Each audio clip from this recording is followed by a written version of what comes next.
against South Sudan, DNPCD. Here's Kerr on the decision. I don't read social media. Okay. I would hope our guys aren't paying too much attention to that. Can I tell you something? Embiid is. That's a regular season thing where the soap opera can carry the ratings. Here, it's just win a damn gold. I mean, I like that part. Brewer, are you surprised Embiid has struggled? Well, let me say this about him being benched, if that's what we're going to call it. I got to be honest. I think a large part of that benching or him not playing Embiid at all was related to Tatum. Absolutely. Not just to make him feel better, but to give Steve Kerr cover. Steve Kerr took shots. People were ripping Steve Kerr and all that. And this allows Steve Kerr to say, it was never about Tatum.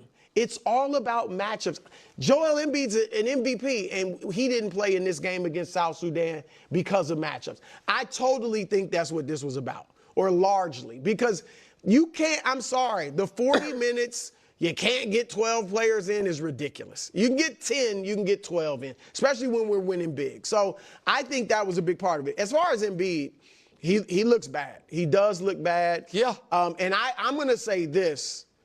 I think this is the beginning of what will be the most scrutinized stretch of his NBA career.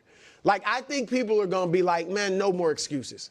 Because he's gotten, for a guy that's won an MVP and never been past the second round in a down Eastern Conference for the most part. I mean, he's lost to Trae Young and Jalen Brunson, but I'm just saying, like, and so I think he's gotten a pass because he's injured or he's banged up, even if he plays, or James Harden. We're going to put it all on him because we know he disappears sometimes in big games. Or Doc Rivers. We're going to put it on Doc because of his playoff record.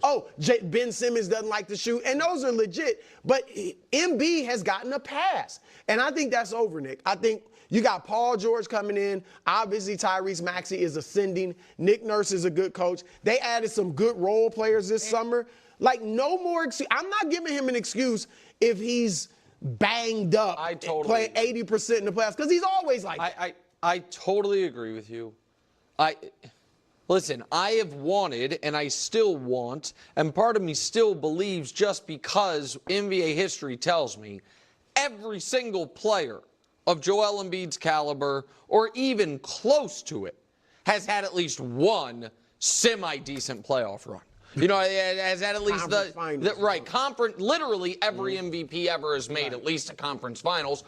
Every MVP but Embiid, Nash, and Rose have made an NBA finals. Nash came super close 4 times. Rose, came close, and then his knee blew up. So none of it makes sense. But this is another opportunity for Joel Embiid to be dominant in a big spot, and he's going over. He was supposed to be kind of the U.S.'s cheat code. And I don't even mean cheat code metaphorically. It's kind of cheating that he's on the team to begin with. He wasn't born in the States. Right. He then was going to play for France, and now we got him. And I'm happy we got him. And I'm not trying to be like jingoistic there, but it was odd to even have him eligible. And then we found out it was eligible. It's like, well, any question about this team, about size and rebounding, all that, he solves it. And now he's been our, at best, third worst player, and at worst, our worst player.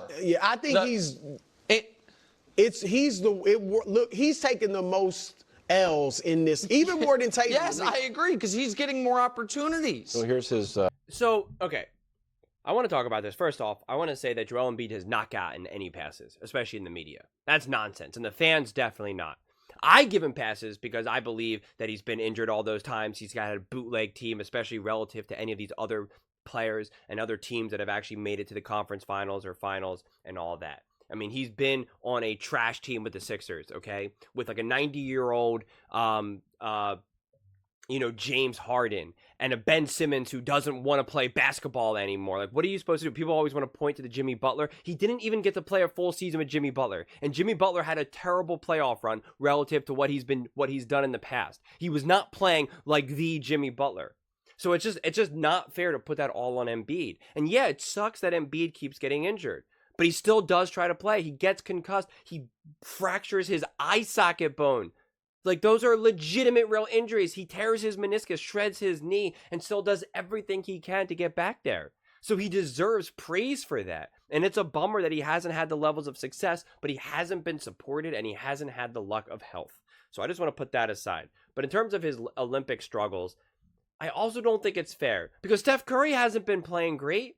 Lots of players haven't. Like, it's a weird situation for a lot of these players. And Joel Embiid is such a forced player that it's hard, such a dominant forced player, that it's not always easy to put someone like Joel in this situation, especially because he is a little bit of a slower player relative to what that team wants to do. That team is not designed around to make Joel Embiid succeed. When you are a player like Joel Embiid, you need to have the team designed around you, the game plan around you. You think you could just throw Shaquille O'Neal on that team right now, even in his prime, and he would be able to ball out? Because he wouldn't.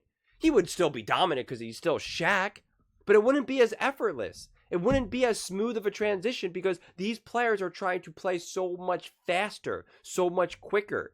And that's not the type of ball player that Joel Embiid is. That's why you can see Bam Adebayo and AD being able to play, because they're so much faster and lighter on their toes. That's why I specifically use Shaq as an example.